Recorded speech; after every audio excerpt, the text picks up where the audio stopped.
जो नन्हा सा दिल है ना, जब किसी के अंदर धड़कने लगे ना, तभी इंसान को समझ में आता है जिंदगी क्या है।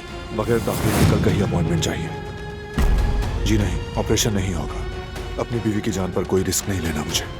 हाथ मत लगाओ। इन सब बातों की मेरे लिए कोई भी अहमियत नहीं है, जान लो तुम।